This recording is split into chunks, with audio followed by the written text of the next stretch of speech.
Sir అది ఎంతవరకు genuine అండి? అక్కడ ఉన్నటువంటి పెద్దలు అడుగుతున్నాను నేను. పోలీసులు విచారిస్తారు సార్, పోలీసులు విచారిస్తారు, పోలీసులు విచారిస్తారు.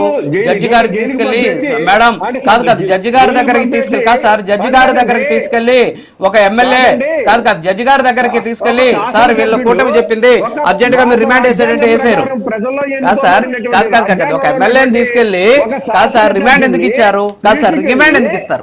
కాదు సార్ రిమాండ్ ఎందుకు ఇచ్చారు? రిమాండ్ కాదు సార్ రిమాండ్ ఎందుకు ఇచ్చారు? కాదు సార్ రిమాండ్ ఎందుకు ఇచ్చారు? ఆధారాలు లేకుండా రిమాండ్ ఇచ్చారా? అదే ఆధారాలు ఏం అవసరం లేదండి ఈ ప్రభుత్వంలో ఆధారాలు ఏమో అవసరం లేదు. అంటే మీరేంటి న్యాయ వ్యవస్థను కూడా తప్పు పడుతున్నారా?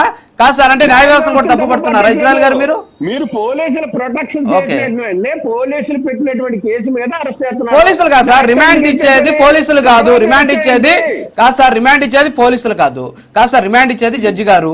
జడ్జి గారు ఆధారాలు లేకుండా రిమాండ్ ఇవ్వరు. సో రిమాండ్ ఇచ్చారు అంటే ఆధారాలు ఉన్నాయి. ఫర్ ఎగ్జాంపుల్ రావణ్ కేసు తీసుకుందాం.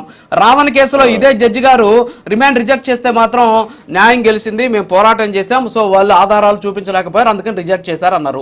ఇప్పుడు రిమాండ్ యాక్సెప్ట్ చేసినప్పుడు ఆధారాలు ఉన్నట్టే కదా, అంగీకరిస్తారా? మరి సిద్ధిరప్పలరాజు గారి కేసు ఇన్వెస్టిగేషన్ అయిపోయిందండి.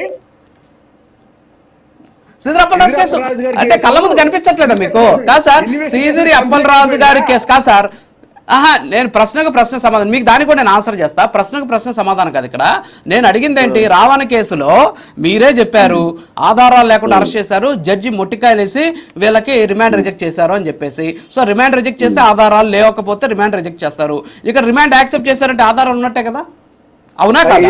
లాజిక్ మాట్లాడుతున్నాను. నేను ఇప్పుడు చూపించినటువంటి విజువల్స్ ఏంటి, మరి మీరు చూపించే ఆధారాలు ఏంటి? అది మీరు మీ వైపు నుంచి మీ వైపు నుంచి అడ్వకేట్ గారు వెళ్ళి అక్కడికి మీ వైపు నుంచి అడ్వకేట్ వెళ్ళి చూపించాలన్నమాట.